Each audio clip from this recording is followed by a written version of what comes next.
सिंधुदुर्ग जिल्ह्याची मतदानाची टक्केवारी थोडीशी समाधानकारक येते। कणकवलीमध्ये 38%, कुडाळमध्ये 36% आणि सावंतवाडीमध्ये 39% ही 1 वाजेपर्यंतची आकडेवारी नुकतीच शासनाकडून प्राप्त झाली आपल्याला।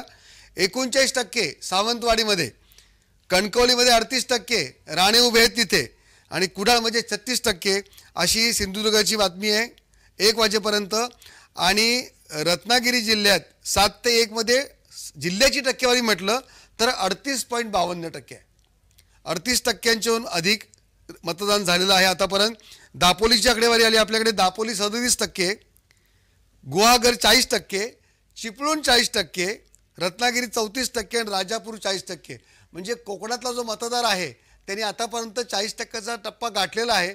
याचाच अर्थ आज 60%पेक्षा अधिक मतदान जे आहे हे कोकणात होईल असं दिसतंय सध्याच्या माहितीनुसार।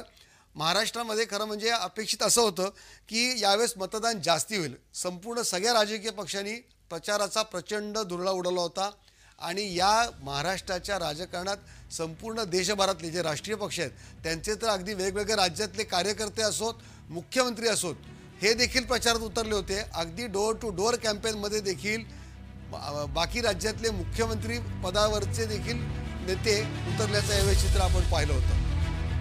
पुढची बातमी आपण घेऊया। नाशिकमधून आपल्याकडे बातमी येते, नाशिकचे अपडेट्स आपण घेऊया। नाशिकहून किरण गोटूर आपल्यासोबत जोडला जातोय। किरण, नाशिककडे देखील महाराष्ट्राचं लक्ष लागलेलं आहे। नाशिकमध्ये काय महत्त्वाची घडामोड आहे, काय ब्रेकिंग न्यूज आहे?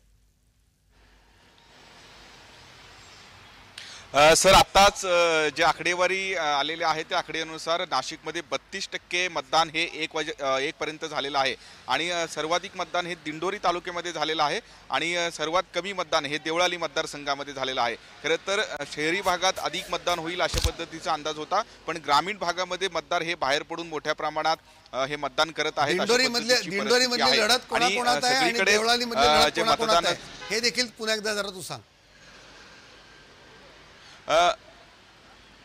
सर, देवळाली मतदारसंघामध्ये आपल्याला माहिती आहे की पहिल्यापासूनच महायुतीचे 2 उमेदवार असल्याने इथं पेस निर्माण झालेला होता।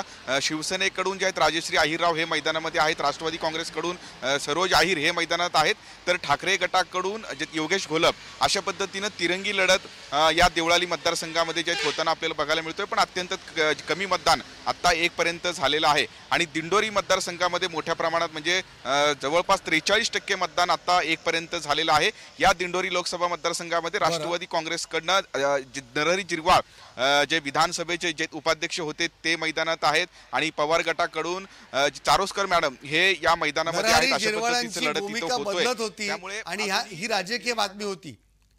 नरहरी झिरवाळांना आता प्रतिसाद कसा मिळताना दिसतोय? खरं तर प्रचार मोठ्या प्रमाणात केलेला आहे। अनेक दिग्गज नेत्यांनी येऊन जे नरहरी झिरवाळ यांच्या बाजूने हे प्रचार केल्याचं आपल्याला बघायला मिळालेलं आहे। त्यांना विकास कामावरती मला यश मिळेल अशा पद्धतीचा विश्वास झिरवाळ यांचा आहे। पण लोकसभा इलेक्शनमध्ये इथं मोठ्या प्रमाणात फटका जो आहे तो महायुतीला बसलेला होता, कारण कांदा फॅक्टर खूप मोठ्या प्रमाणात चाललेला होता। पण आता मध्यंतरीच्या काळामध्ये नाशिक असेल, नगर असेल, जे कांदा उत्पादकांचे जिल्हे आहेत त्या ठिकाणी निवडणुकीच्या काळात जो कांदा व्यापाऱ्यांना जो फटका बसला होता त्याचा फटका निवडणुकीत महायुतीला बसला आणि तिकडे जागा कमी झाल्या। नाशिक चर्चेत आहे भुजबळांमुळे। भुजबळांच्या येवला मतदारसंघातली काय घडामोड आहे, काय अपडेट आहे? सर, येवला आणि नांदगाव दोन्ही मतदारसंघ हॉट आहेत। आताच काही वेळापूर्वी आपल्याला माहिती आहे की नांदगावमध्ये खूप मोठ्या प्रमाणात राडा झालेला आहे। सुहास कांदे आणि समीर भुजबळ समर्थक हे आमने सामने आलेले होते। काही मतदार बाहेर गावावरून मनमाडमध्ये मतदान करण्यासाठी येत होते आणि त्याच मुद्द्यावरून हे संपूर्णपणे राडा झालेला होता। आता पोलीस यंत्रणा या घटनास्थळी दाखल होत या दोन्ही जे उमेदवारांची समजूत काढून खरं तर त्यांना घटनास्थळावरून आता बाजूला केलेलं आहे आणि इथली परिस्थिती नियंत्रणात आहे अशा पद्धतीचं माहिती मिळते आणि काही कारवाई सुद्धा या सगळ्या संदर्भात पोलीस करताना आपल्याला बघायला मिळते। कलेक्टरांनी या संदर्भात माहिती दिलेली आहे आणि त्याच पद्धतीने जे येवला मतदारसंघात सुद्धा जी मतदानाची टक्केवारी आहे ती जे हळूहळू वाढताना आपल्याला बघायला मिळतो। या येवला मतदारसंघामध्ये छगन भुजबळ हे मैदानात आहेत, त्यांच्या विरोधात माणिकराव शिंदे जे पवार गटाचे जे उमेदवार आहेत या दोघांमध्ये लढत होतोय। आरक्षणाच्या मुद्द्यावरती हा मतदारसंघ आतापर्यंत गाजलेला आहे, त्यामुळे आज मतदार कौल देत आहेत ते नेमकं कुणाला देत आहेत हे बघणं महत्त्वाचं असेल। निश्चितच छगन भुजबळांची लढत आहे ज्याकडे संपूर्ण राज्याचं लक्ष लागून राहिले। किरण, सुहास कांदेंनी आता धमकी दिल्याचं प्रकरण गाजतंय। सुहास कांदेंची बातमी आता चर्चेमध्ये आहे। त्या बातमीमध्ये पुढे काय अपडेट आहेत, काय काही गुन्हा दाखल झालाय का? सर या सगळ्या प्रोसेस मध्ये कारवाई करण्याच्या प्रोसेसमध्ये ही संपूर्णपणे जे घटना आहे अशा पद्धतीचं माहिती मिळते. काही मतदार मनमाडमध्ये हे मतदान करण्यासाठी येत होते आणि त्याच मतदारांवरती आक्षेप समीर भुजबळ यांनी घेतलेला होता आणि त्यानंतर हा संपूर्णपणे हे राडा झालेला होता. दोन्ही जे आहेत उमेदवार आमने सामने आले आणि त्यानंतर कांदे यांनी धमकी दिली आणि खरं तर या धमकीनंतरच कार्यकर्ते सुहास कांदे हे असंच आक्रमक नेतृत्व आहे. आपण पाहिलं लोकसभेच्या वेळेस देखील थेट अगदी मुख्यमंत्र्यांच्या घरापर्यंत कार्यकर्ते घेऊन ते गेले होते आणि सुहास कांदे आपली भूमिका अतिशय आक्रमक पद्धतीने मांडत होते. एक तो त्यावेळेपासून आता या निवडणुकीपर्यंत सुहास कांदेंचा संघर्ष हा सुरूच आहे. आणि नाशिकमध्ये विशेषतः नाशिकमध्ये शिवसेना एकनाथ शिंदेंची, शिवसेना उद्धव ठाकरेंची या दोन्ही सेनांमधला संघर्ष हा कायम सुरू असतो. किरण, धन्यवाद तू दिलेल्या सगळ्या अपडेटबद्दल. पुन्हा तुझ्याकडून अपडेट घ्यायला पुन्हा येणार आहोत आणखीन काही बातम्यांसह. तो पण आपण घेऊया पुढची बातमी. आज सगळीकडे महाराष्ट्रात मतदान सुरू आहे. मतदानाची टक्केवारी कोकणामध्ये जरी चांगली असेल तरी सगळ्या महाराष्ट्रात काही हवी तेवढी समाधानकारक नाही आहे. महाराष्ट्रातल्या सगळ्या दिग्गजांची प्रतिष्ठा पणाला लागलेली आहे.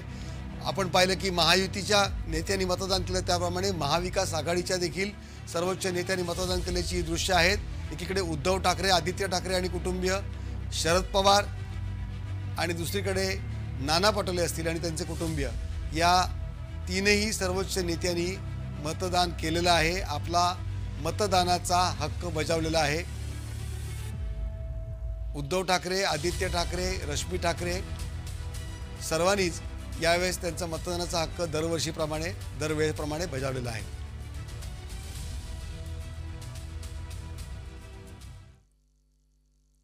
सर्व मतदारांना आवाहन करतोय महाराष्ट्रातल्या की सर्व आपल्या मित्रांसह, सहकुटुंब, सहपरिवार मतदानाला उतरा, मतदान करा आणि महाराष्ट्राचा स्वाभिमान जपा. महाराष्ट्राचं भवितव्य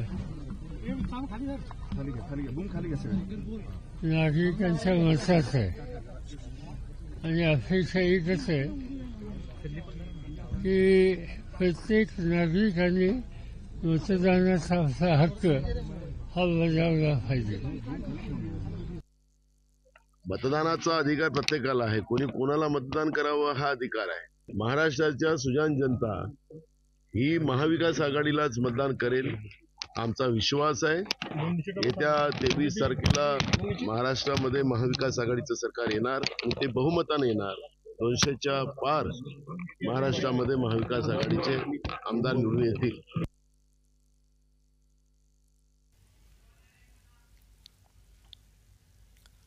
महाविकास आघाडीच्या नेत्यांच्या प्रतिक्रिया बाईट्स आपण ऐकत होतो. या सर्व नेत्यांची प्रतिष्ठा पणाला लागलेली आहे आणि आता ही दृश्य आहेत. प्रताप सरनाईक,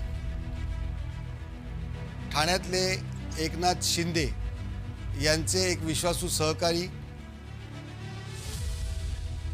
प्रताप सरनाईकांची मतदान करण्याची ही दृश्य आपण पाहतोय. ओवळा माजिवडाचे आमदार उमेदवार आहेत.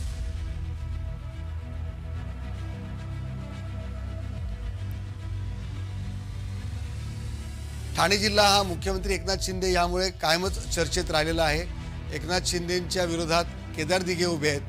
केदार दिघेंच्या कार्यकर्त्यांच्या विरोधात पैसे आणि दारू वाटपाचा नुकताच आरोप करण्यात आलेला आहे. ठाण्यातल्या दुसऱ्या ओळा माजिवडा मतदारसंघातले उमेदवार प्रताप सरनाईक यांचीही मतदान करतानाची दृश्य आपण पाहतोय.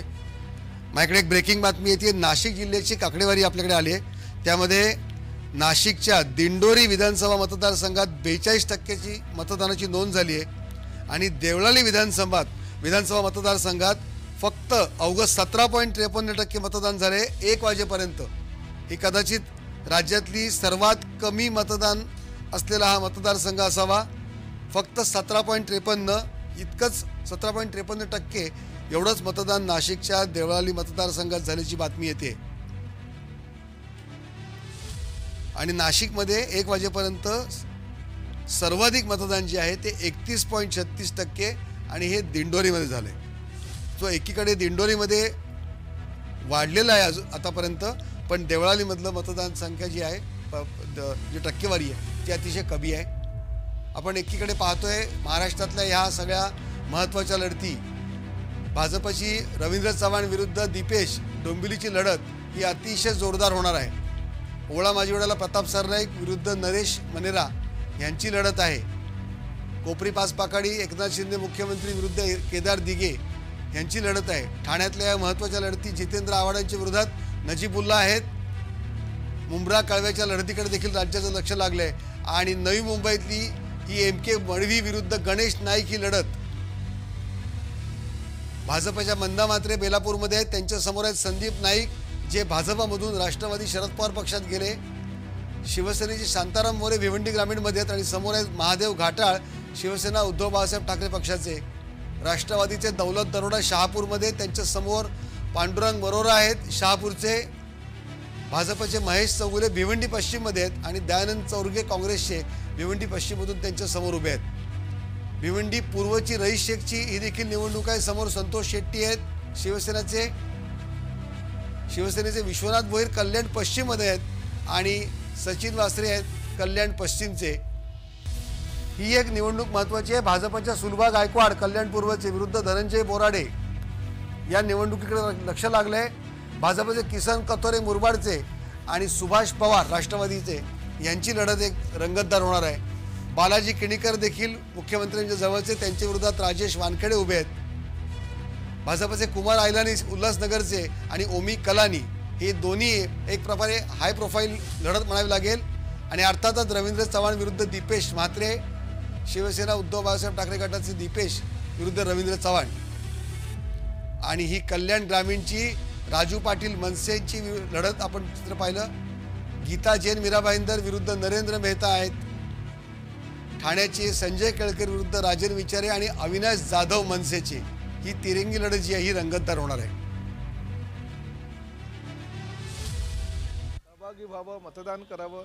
आणि मी बघतोय की ह्या नोव्हेंबर डिसेंबरच्या काळामध्ये उन्हाचं प्रमाण कमी असल्याकारणानं अतिशय मतदारांमध्ये उत्साह आहे. मी माहिती घेतली असता जवळजवळ 1 वाजेपर्यंत 27% अधिक मतदान झालं होतं. म्हणजे लोकसभेला जे मतदानाची टक्केवारी होती किंबहुना त्यापेक्षा जास्त टक्केवारी झालेली आहे.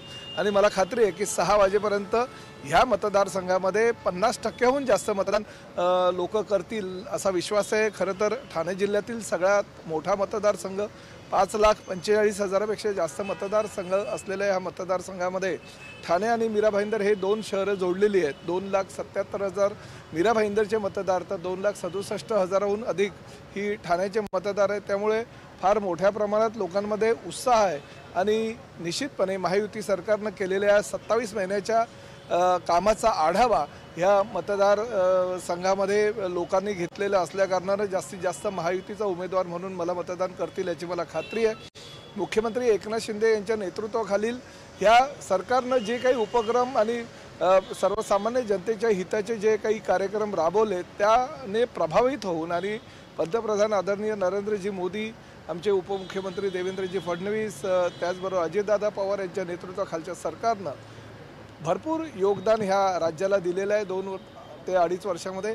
त्यामुळे त्याचा फायदा आम्हाला ह्या मतदान प्रक्रियेमध्ये झाल्याशिवाय राहणार नाही. शेतकरी असतील, तरुण रोजगार असतील आणि या ठिकाणी व्यापारी असतील, यांना स्थिर सरकार पाहायला मिळेल पुन्हा एकदा. हो, बघा आम्ही 27 महिन्यामध्ये सुद्धा तसं बघायला गेलं तर स्थिर सरकार दिलं होतं. अतिशय चांगल्या प्रकारच्या योजना ज्या कधी लोकांनी